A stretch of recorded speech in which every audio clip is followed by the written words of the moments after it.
Good morning. I am Kevin Price. Glad to be with you, talking to you about you and your business. As usual, we always have a lot to cover.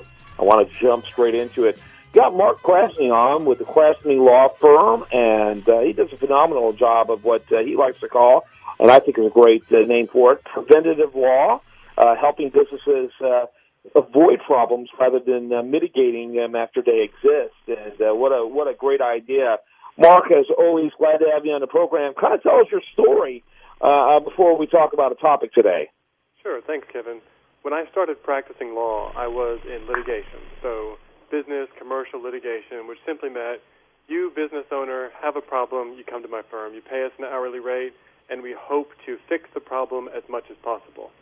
And so many clients would come and say, God, I wish I could have not gotten into this problem, or how do I do my business where I can still involve you without having to pay huge legal bills, hourly bills, or get involved in any kind of messes like this. And so 8 years into my practice and several conversations with clients, we started this practice that's been going now for about 7 years. And it's a flat fee, consulting, in-house, out-counsel kind of deal where we are preventative maintenance. We want to make sure we get involved in the management team and try to help make decisions so as to avoid litigation. My practice now is probably 10% litigation, 90% consulting and transactions. Big paradigm shift, and I'm happier, and I assume since the clients are still with me, they're happier. So tell me what you have as far as a topic for us today. Well, I was thinking about what's happening in my firm in the last several weeks and months, and what I thought I'd bring up is when your listeners start an entity. They decide they want to go out and make that widget or do that service. They say, hey, I'm going to start a company, an LLC, a corporation, whatever.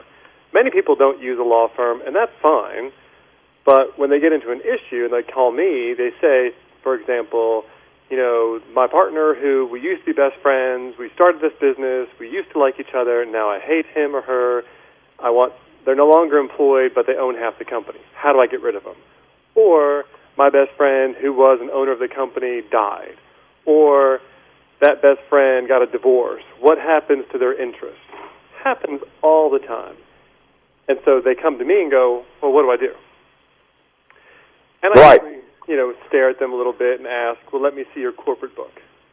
Well, going back to what I said at first, many people just sign up their entity online, or they send the form off to the Secretary of State, and that's it. So when I ask to see the corporate book, what I'm asking for is, I want to see if it's an LLC, what's your operating agreement say? Or if it's a corporation, what do the bylaws say? Because if we drafted any of those things, most of those issues that get brought out later on, once the business is doing well and something happens, those issues are addressed in those documents. Most people, I promise you, don't have them. Got it. So it really is, once they're coming in because they're in the middle of an ugly divorce and they didn't have proper paperwork, and it pretty much guarantees it's going to be a disastrous divorce. Well, let me just give you an example. Say you and your friend from college decide to start a company, you like each other, all goes well, you each own 50%. Well, that 50% was given to him or her during his or her marriage.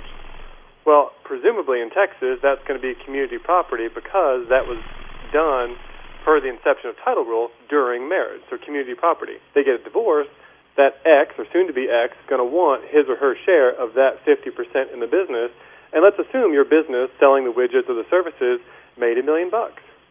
Well, you better believe any good divorce lawyer or soon-to-be X is going to want to get their fair share, which we can't blame them. But they're also not only going to want money, but they're going to want an ongoing interest in that company and going to make the argument, a good one as a matter of fact, that they're entitled to a percentage of that stock. So even though their name specifically wasn't on the stock certificate, they still are, per Texas law, entitled to that stock. Well, then flip it, say that's your best friend. Well, do you really want to be involved with your best friend as a shareholder and that best friend soon-to-be X? That's uncomfortable. Yeah. Very uncomfortable. And so let me just give you the long story short solution. in bylaws or an operating agreement, we can put in there buy-sell provisions. So, in the event someone dies, in the event someone's no longer employed in the entity, gets a divorce, or any kind of triggering event, the bylaws or operating agreement says you sell these shares back to the company and or the shareholders, give them an option or a time period to buy it back, so as to not get those shares in the hands of someone or some company you don't want to do business with. Right. The moral of the story is, get all those documents done on the first day while you all still like each other, sign everything. It's not that much more expensive. And then that way, when the phone call comes, and I promise you, I get it probably twice a month. When that phone call comes to me and I say, let me see your operating agreement, your books, your bylaws, what have you all agreed to do, you have it. And you don't have to go scurrying and worrying, oh my God, what am I going to do? Because there are ways out too, but still, that's going to cost you money. So what percentage of those documents aren't in shape when they make that call? What percentage of those who call you aren't prepared for that? 90%. I would say the rule is most people just don't think about it, because most people, when they want to start their business, their service, sell their widget, whatever, that's what they're focused on. And good for them, because they're good, I hope, good business people, entrepreneurs. They don't think about all the stuff that could happen down the road. They're just trying to get money in the door and the business up and running, which I get. However, that's not really, for the long term at least, the best business solution. So it happens more often than not. Yeah, absolutely, no question about it. And prior preparation prevents poor performance. It sounds like a cliche, but it's such a truism as well. And it's so funny because now we live in this culture. It's real flippant about, real casual now about preparing for real divorce with prenups. But by all means, you ought to have a prenup for your business. Yeah, and the last thing I would say is, and I'm sure people already know this, but don't really want to think about it as it relates to the business. Money changes people. So going back to the example, you're in business with your best friend, all of a sudden you start making money.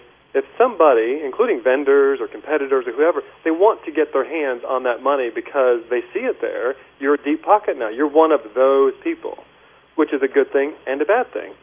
So for the part that's pretty negative, I would just suggest as a business lawyer, every company has those documents in place. And like you said, it is much like a prenup. Everything's discussed, everything's laid out, cards are on the table, signatures are done, it's executed prior to making the money and the successes. We know what's going to happen long term. Marc Krasney has been our guest. Glad to have you on, Mark.